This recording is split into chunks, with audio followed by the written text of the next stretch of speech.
Praise lord అండి. దేవుని నామంలో మీ అందరికీ నా వందనాలు. ఈరోజైతే ఒక గొప్ప వ్యక్తి గురించి మనం నేర్చుకుందాం. అతను ఎవరంటే ఆగర్ గారు. సామెతల గ్రంథం 30వ అధ్యాయము 7, 8, 9 వచనాలు చదివితే మనం ఆగర్ గారు ఏ విధంగా ప్రార్థించారన్నది మనము తెలుసుకోవచ్చండి. మొదటగా ఆగర్ గారు 7వ వచనంలో, దేవా నేను నీతో 2 మనవులు చేసుకొనుచున్నాను, నేను చనిపోక ముందే వాటిని నాకు అనుగ్రహింపుము.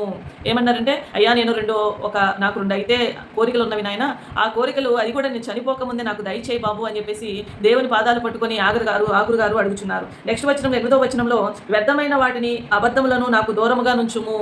ఏంటంటే వ్యర్థమైన వాటిని, మన జీవితంలో ఏదైతే వ్యర్థమో అనుకుని ఉంటుందో ఆ వ్యర్థమైన దాన్ని అంటే దూరంగా ఉంచాలంట. మరొకటి అబద్ధాలను కూడా నాకు దూరంగా ఉంచండి అని చెప్పేసి ఆగురు గారు ప్రార్థిస్తున్నారు. పేదరికమునైనను ఐశ్వర్యమైనను నాకు దయచేయకుము. ఏంటంటే మళ్ళీ ఇంకోటి ఏంటంటే, పేదరికమునైనను ఇటు ఐశ్వర్యమైనను నాకు దయచేయొద్దు దేవా అని చెప్పేసి ఆగురు గారు ప్రార్థిస్తున్నారు. మనమైతే మోకరిస్తే చాలు, దేవా నన్ను దీవించు నాయన, నా పిల్లల్ని దీవించు నాయన, నాకున్న ఆస్తిని దీవించు నాయన, అభివృద్ధిలోనికి తీసుకురండి దేవా అని చెప్పేసి మనం ప్రార్థిస్తాం. కానీ ఆగురు గారు ఎంత చక్కని ప్రార్థన చేస్తున్నారు ఒకసారి ఆలోచించండి. అటు పేదరికం వద్దు నాయన, అలా అని నాకు ఐశ్వర్యం కూడా వద్దు తండ్రి అంటున్నారు. తగినంత ఆహారము నాకు అనుగ్రహించుము.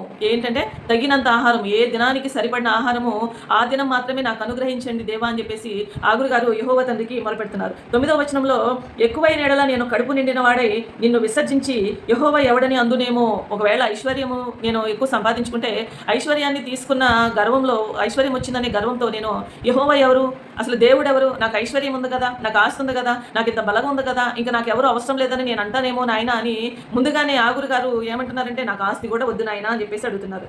లేక వేదనై దొంగిలి నా దేవుని నామమును దూషించునేమో.